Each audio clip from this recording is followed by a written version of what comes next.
دریا در چشمه ها میچکن دریا میشود. ای عزیزان عرش او چک ما هم دریا میشیم.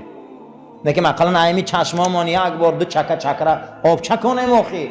رسول اکرم صلی الله علیه و سلم فرمودند روز قیامت جهنم بسیار با حیبت میبیارن. شما با چشمای سر میبینی یکی جهنم آرام میگیره.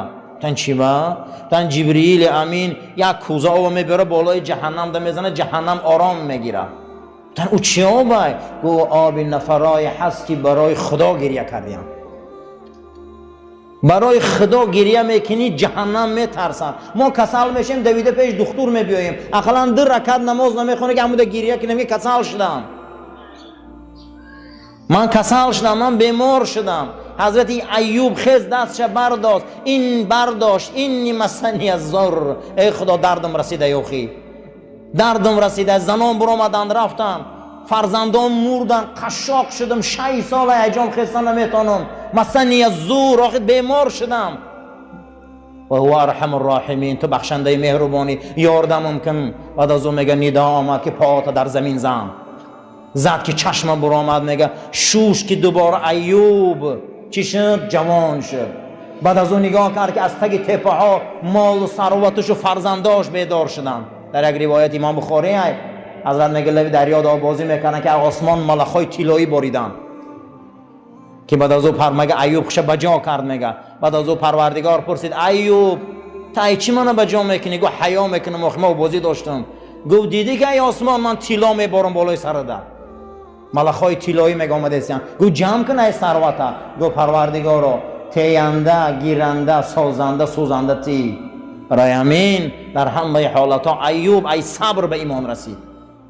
برادرها ما هم اگر از فضل او از دستورات رسول ما شینیم، یک بار هر شب 10 دقیقه قسم به خدا با خدا شینیم، همه مشکلات ها آسان میشه.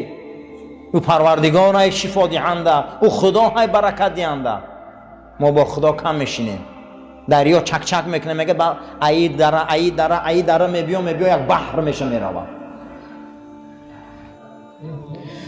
در یک روایت دیگر بعد میبیاره که کامپیر آورد، میگه دیگه این ندید حیران شد، چند خرمه پری شیر شده. میگن این منم همو کف دارم، رسول الله هم همو کف داره، اما او کف معجزه یا خی و پات هر آدم دا دراز نکه عزیزم، وی خدا داده، وی خدا داده. یا آدم امیر تا بگه عراوه میکشن 1000 روبل کار میکنه، اما یا آدم امیر 1 میلیون کار میکنه.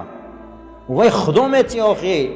این کامپیر خیال کرد که ای کفی پیغمبر شیر برآمده، او فضل حق میگه ای تو هم درا این گلزار میچینی، تو هم درا. میگه در یک روایت دیگر میگه موی سفیدش آمد که یک کوزه در شیر سلقین موندگی، حیران شد که در یک قحطی خونی من شیر نبود، یک جا پیدا شده. کامپیر این یک جا گو مو سفید من به اجازت خودم اینا را راه دادم، لیکن من تو یک گپ میگم من در عرب پلان شدگیم، یک مرد آمد همینجا خیال کردم محتاب فرامدگی های همین خیل خوشرو، همین خیل زیبا های در عرب این خیل مرد من ندیدم. قسم به خدا گفت من در عرب این خیل مرد ندیدم. ای موسفه همین خیل زیبا های دستش در سینه قاق گوسفند برد، من دارم پیستان گوسفند 4-5 خرمه شیر جوشیدن نوشیدن و همین اخبار خم شدن رفتن. من از قفاش تماشا کردم، باور کنی از روش میدرخش نور. من نمیدونم کیه. میگه بعد از اون میگه چوپان تیاقش مانده، گفت مادر در حقت گریه کنه کجا رفت؟ گفت همین اخبار خمید. ای گفت مادر در حقت گریه میکرده. یک کامپیر من فهمیدم که در عرب پیغمبر برآمده، مردمش رو یک شهرش بیرون کرده. من قسم میخورم که همو های موسی سفید میگه دیگه تیاق مونده، همو عقبات فرامد که رسول الله را یا وکی نیافت. همون تا میگه با آمدن در مدینه با کامپیرش مسلمان شدن، در مدینه مردن. این نغزانه او به مقصدش میرسه. خدا آدمتیه، همیشه ای خدا آرزو کنیم. رسول اکرم صلی الله علیه و سلم در یک از غزوه ها صحابه با نام اکوع ضرب شمشیر خورد، چشمش از سرش برآمد. پیغمبر خدا با دستشان گرفتن، چشم در جاش موندن. چشم چپ این صحابه برآمد، در چشم در جاش موندن، چشم گرفت. پیر شد این صحابه بزرگ، گفت چشم راستم خیره شد، ای دیدن ماند. چشمی را که رسول اکرم در جاش مونده بود تا مردن خیره نشد. این معجزه رسول اکرم است. میگه چشمش میگم برآمدگی بود در غزوه، حضرت هم گرفتن در جاش موندن. این معجزه احمدی است. حضرت علی کرم الله وجهه میگه حضرت وقت دستشان در داخل طواق میبردن، بسم الله الرحمن الرحیم تا اوقات میخوردن، من گوش کردگیم هر یک لقمه رسول اکرم سبحان الله میگفت. بیا با دو دستمان دامن فضل خدا را قپیم. آخه کودک گریه میکنه دهنش پیستان میمونه مادرش. آخه ما هم یک بار اقلا 15 دقیقه پیش بوده شکایت کنیم نخواه ما رو پرتای همون. همین کودک در گوهره گریه میکنه و چش پیستانش میتیه نخواه شو خیزی و 8 رکعت تهجد خانی و بگوی آخی مشکلات دارم، ایمانم ضعیفه، دشمنم زیاده، گو خدی 15 منوت قدیش گپ زن. دیگر ما کی وقت میابیم؟ ما نداریم ساعت خلوت که خالق منقطع اقلا 20 دقیقه گپ زنیم، شکایت ها رو در همو گپ زنیم. نشده است انا همینه ترا دارم دیگه کی ندارم من. میگه فضل او هم میبیا، میگه فضل او میبیا، فضل خدا بزرگه. رسول اکرم از دنیا رفتن اما خدای رسول اکرم زنده آخی او ما را گوش میکنه. ای درونی دریاها چک چک چکیدن میگیرن، ای درونی او دردانه ها بلند میشوند. این جمعیت میبیا، ای بین اینا علما میخیزن، اولیاهای خدا میخیزن. یک دور میبینی اینمی قاکای نرخی او به یک عالم پول میشود. عزیزا جمعیت چیزی خوبه، اینا همش ای توفیل رسول اکرم ای. نماز با جماعت خونه، نماز با جماعت خونه، نماز با جماعت خونه. جماعت شدن میگیره، جماعت شدن میگیره و دور طلا خودش پیدا شدن میگیره بین ما. در بین شما اول انسان های هستن که اونها به قد ما پول دارن، به قد ما مال دارن، هر یک آدمایی رو میشناسن، ما ور نمیدونیم همش در بین ما شتیان. انا همینجا به بلند شدن میگیره. جمعیت رحمت خدا ای. عزیزا بعضی آدمای دنیا میروند که جاشان خالی است. بعضی آدما از دنیا میرن جاشان خالی است. جای ابوبکر صدیق خالی است، جای حضرت عمر خالی است، جای حضرت عثمان خالی است. این دردانه های جمعیت انسانی، این علمای عظام، این علمای ربانی، ای قسم به خدا اینا جاشان خالی است دنیا میرن. شما دیگه همین قضا نیکو جای اشان دمدم الحکمت رو یافت نمیتونه دیگه. شما همین قدرزن جای مقسوم اکرامیدین یافتن نمیتونه. شما همین قکنی جای اشان تورا خالی است، جای اشان عبدالرحمن جان خالی است. اینا میرفتن دیگه. اگر میلیاردها میلیارد سوم و یاد شما کو پیشنهاد کن دیگه و یا نمیبیاین معرکای ما. اون وقت بود که میدویدن میآمدن، قدر ما رو میدونستن. ای صحبت و جلومان آب میخور که میدونه آیند با کدامیمون در کجاییم. بعضی آدما رو جاشان خالی است. حضرت قلعه خیبر گرفتن، ای صحابه بای شد، ای خیل غنیمت گرفتن. یکی ای صحابه ها 200 عویق، این شوخی نیست، چند قاب نقره گرفت. دیگه صحابه هم گردن زدن که ای بای شده، ای سمیر بین در این غزوه غنیمت بینا. هم ملاو گزیدن. پیامبر نگاه میکنه صحابه دیگه مایل دنیا در رفته. حضرت بلند شد گو برای شما یه چیز دلالت کنم که ایمی کره زمین بهتر باشه، نه اینکه ایمی 4 قاپی نقره همین یافتگی. ای کره زمین بهتر باشه. صحابه میگه چهره رسول نگاه کردن گو رکعتان قبل الفجر، 2 رکعت سنت بامداد کسی میخوانه ای دنیا و باشنده های دنیا بهتره. این 2 رکعت سنت بامداد کسی میخوانه.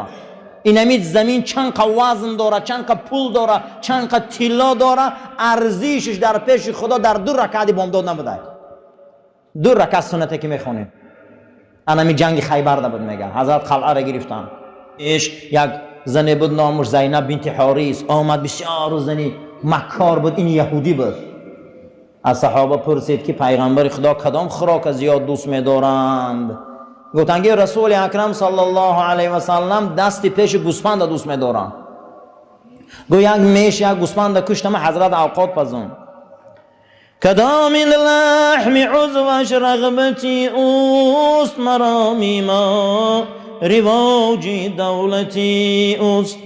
صحابه گفت میلش در زراع است، ندانست مکر آن زن در وداع است. گفتن که دستی پیش گوسفند حضرت دوست می‌داره، مکری زنه که نشناختن.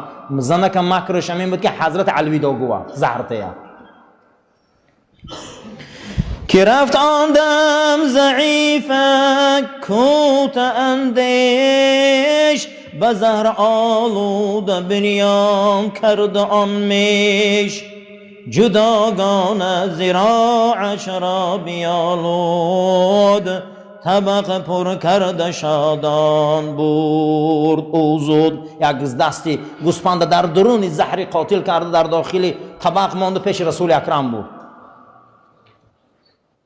به پیش مصطفی بن عاد او را بگفت هدیه آن شایسته خورا نهاد یک لقمه حضرت در دهانش برآمد گوشت را آهو فغانش حضرت میگم گوشت گرفتن در دهنشان ماندن در حالت ماندن میگه که از درون گوشت میگه صدای بلند گریه برآمد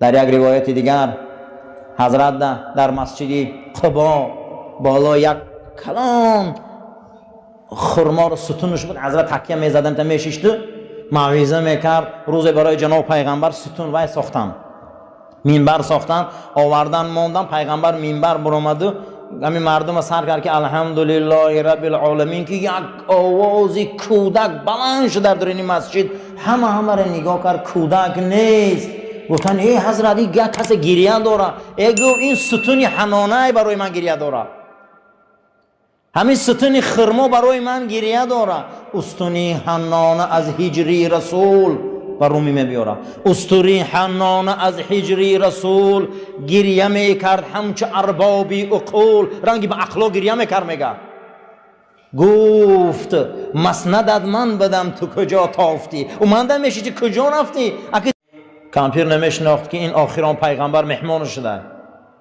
پیش خیمهش آمده میگه مهمان شده سالی سخت بود مناظره میگن که دیگه دلار این شده و بیرژه این شده هرچی بهونه میکنن برای جوان مرد فرقش چه دلار کجا میروخی همین جوان مردی هم در بیرژه موندگی همین جوان مردی هم در دلار پیوسته یوخ همین جوان مرد اسلامی دین جوان مردای اصلا دنیا پس میشه دنیا بلند میشه دنیا پهلو میزنه جوان مرد در همه جان خیمه مونه یک کامپیر سخاوت پیشه بود که رسول الله فرو آمد سالی وزبین بود میگه مردم ده نبودی چیز اندر خانه او بشد دستی تهی پروانه او دلش چون بحر در جوشی سخا بود چی سود از تنگ دستی بینوا بودم که قاطی آمدگی بود که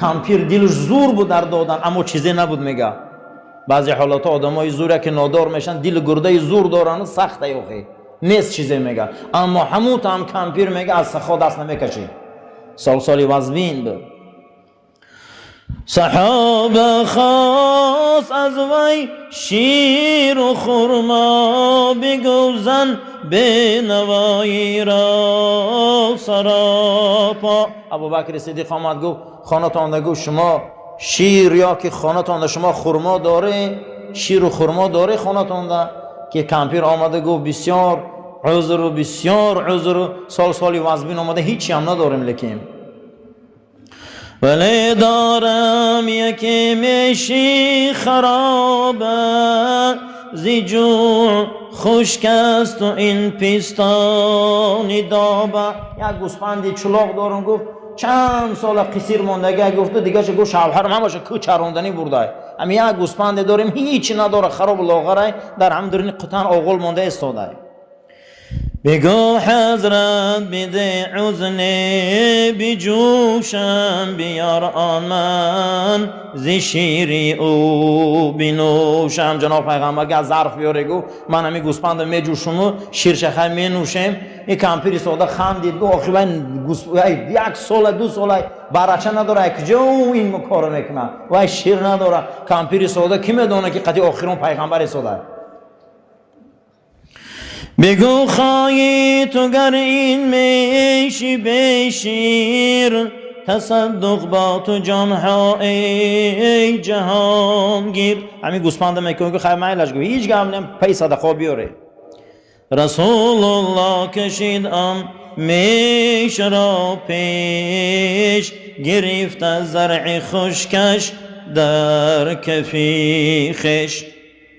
بشد پیستان پر از شیری روان شد، زی عرس و ظرف ها سویش دوان شد. زی دوشیدن تمامی ظرف پر شد، زی نوشی او همه اندر حضور شد. همین خیلی میگه ظرف ها رو آوردیم که همه خورما ها پر شدن، یک گوسپنده که چند ساله برچه نداره.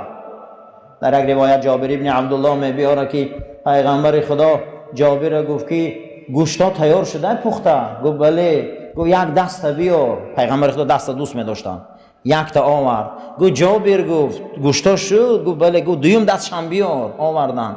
گفت جابر گفت گوشتا تیار شد؟ بله. گفت را گفت با سیم دستش هم بیار. رفت میگه دست دیگه دادری دیگه آمده. گفت جابر گفت تیار شده باشه؟ گفت یک دست دیگر بیار. گفت حضرت برای هر گوسفند دو دست، من 3 تا آوردم. گفت نمی پرسیدی 10 بار میرفت دست بود. این معجزه رسول اکرم است. 3,500 معجزش آشکار است. یکی از اون معجزه ها قرآن عظیم شان. کی میتونه مثل قرآن بیاره؟ فاتو بسورة من مثله. یا چنین اینا عطینا بیاره، کیهان میبرای اینجا میبرای محتاب راست میگیره، اما چنین یک قل هو الله آورده نمیتونه. یک اکادمی و به قوت های کنی بیاره میگه فاتو بسورتی، یک سوره بیاره من شما رو قبول میکنم. پیغمبرم که گفت میگه یک سوره رنگ اینا عطینا بیاره من قبول میکنم. نمیتونم بازارا رسول الله میبندم. 6 سال حضرت درختها رو جوشانده میخرن، نان نمیوان، مکه ده نمیمونن شگرده. میگه یک سوره رنگ اینا عطینا بیاره کعبه رو محکمش میکنن. این دشمن همینه یا حضورش نرسد. برای همین امروز افتخار من قرآن است، آبرو من قرآن است. تمام اکادمی های دنیا می قزور میزنن چنین یک اینا عطینا آوردن نمیتونن. آخی این همین معجزه احمد است. در یک روایت دیگر فرق بین خدا و فرق بین رسول اکرم صلی الله علیه و سلم یعنی می بوده است. یعنی معنی میم همین از عزیزا که ممکن الوجود. معنی ممکن الوجود چیه؟ معنی ممکن الوجود همین است که همور خدا در نام احمد آورده. شاید یک روز باشه یک روز نه، امروز رسول اکرم در بین ما نیست. اما معنی احد همینه که او واجب الوجود است. خداوند واجب الوجود است، او در همه حالت هست. اما رسول الله هم نباشه خدای رسول الله هست. اینه بینین که احمد با احد فرقش یک میم بده. همون میم رسول الله را ممکن الوجود کرد. امروز شاید باشه ممکن باشه فردا نباشه. من بین که 23 سال پیغمبریشان در چی پشت این زمینه با میخ توفیق و ایمان و شهادت و تکبیر زدن و رفتن. ما الحمدلله همه من اهل شهادت و اهل کلمه تکبیریم. این همش ای طفیل رسول اکرم. مصطفی را گفت آن الطاف حق، مصطفی را گفت آن الطاف حق، تو بمیری و نمیرد این سبق. شبه که در غار حرا اولین آیه مبارکه قرآن سوره اقرا بیا، چقدر در این اقرا گپ بده است، چقدر در داخل این اقرا صحبت بده است. بسم الله الرحمن الرحیم 19 تا حرف آیه مبارکه سوره اقرا همش 19 تا حرف 19 تا آیات 19 تا بسم الله الرحمن الرحیم حرف. کل قرآن جمع کردین فقط به 19 تقسیم می شود. هر یک سورش تقسیم کردن یک 19 یا 2 19 یا 6 19. همین خیلی علما تصدیق کردن، تقریبا مثلا جابجاش کردن. اون زمان پیغمبر در علم اریتمتیکی نبود. این معجزه های قرآن است. همون روز جبرائیل امین رسول اکرم آغوش کرده، جقید گو اقرا باسم ربک الذی خلق، بخوان به نام پروردگاری که خلقت کرده، بخوان به نام خدایی که خلقت کرده. طول 1400 سال این خواندن گپ زده است. هیچ کس بفره نمیشه، هیچ کس دل مونده نمیشه. این طفیل رسول اکرم است. مصطفی را گفت آن الطاف حق. همون شب سخت جقید جبرائیل در بیخ گوش جناب پیغمبر گفت آخی گو من عمرم کوتاه، منم انسانم، از دنیا میگذرم، اما این دین و آیین چی میشود؟ حضرت رومی میگن مصطفی را گفت آن الطاف حق. پیک لطف خدا میخواد در بیخ گوش جبرائیل گفت تو بمیری و نمیرد این سبق. ما وعده میتیم گفتم ای دنیا میری، اما این اصول و سبق دین ای بین نمیره. من تا به امروز 1400 سال این سبق بینه، این فرهنگ بینیم، این قلب‌های آرام بینیم، این روح‌های آرام بینیم. این همش از طفیلی اون ابرمرد تاریخ، بهترین فرزند آدم جناب پیغمبر صلی الله علیه و سلم 1400 سال پیش زندگی کردن. از این منبر دنیا را پند گفتن، خستنشان، شیشتنشان، گشتنشان، صحبتشان، خوردنشان، میجه زدنشان، نفس کشیشان، چی میخورد چی میپوشد، یگان انسان رنگ رسول الله ثبت شدگی نیست در تاریخ. از روزی به دنیا آمدن تا مردنشان حضرت نوشتگی هم. یگان انسان رنگ پیغمبر خدا در تاریخ نوشتن نشده تا سوره اسرافیل هم نمیشه. ایرا نغز دانیم هیچ کس، نه امپراتورا نه تمام ابرمردا کسی هسته رنگ جناب پیغمبر ثبت شدگی نیست در تاریخ. شیشتنش، خستنش، گپ زدنش، ریشش، سلش، لباسش، زنداری، آیینداریش همش در تاریخ نوشته شدگی. مصطفی را گفت آن الطاف حق. تو بمیری و نمیرد این سبق. اگر امروز پیغمبر را باور نمیکنن، سنتش باور نمیکنن، تصدیقش نمیکنن، هر آینه قفاش نمیروند، قبولش نمیکنن، لیکن تاریخ تا نگاه کنن که هیچ محل خودش رد کنن، میله کاری که در تاریخ کرده او را هیچ که رد کردن نمیتونن، برای که مهر در پیشانه تاریخ زد که فراموش نمیشود. خودش قبول نمیکنن، اما رفتار و کردار و تاریخ و شریعت و منبر و محراب و قرآن، این نسلی که از اون نکاح به دنیا آمده، این را کسی رد کردن نمیتونه. که رد میکنن. مصطفی را گفت آن الطاف حق. تو بمیری و نمیرد این سبق.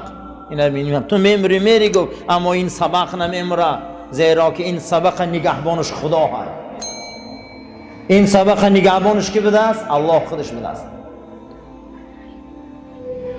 از دراهم نام شاهان برکنند، از دراهم نام شاهان برکنند، نام احمد تا ابد برمیزنم. از پل و تنگه ها، از کوچه ها نام امپراتور و شاه ها گم شد رفت، اما نام رسول اکرم تا قیامت میمونه. حضرت رومی میگه از دراهم نام شاهان برکنند، نام احمد تا ابد برمیزنند. نام رسول اکرم تا ابد، نام احمد جمله نام انبیاست. هر یک پیغمبر آمده به دست وعده داده به دست، تبلیغ کرده که ای مردم به خود بیاین، پیامبر می بیان نامش احمد ای. این زمین ده عدالت می بیاره، این زمین گستریش میتیه، آیین دین خدا را پیش میبره، نام این احمد ای. ما هم صحبت میکنیم از کتابی حضرت پیرمان مولوی جنونی درباره این شب مولود قصه های رسول اکرم، زندگی نامشون. رسول الله در ایام هجرت، وقتی که از مکه و مدینه هجرت میکنن، رسول الله در ایام هجرت به وقت سیر راه اصحاب حضرت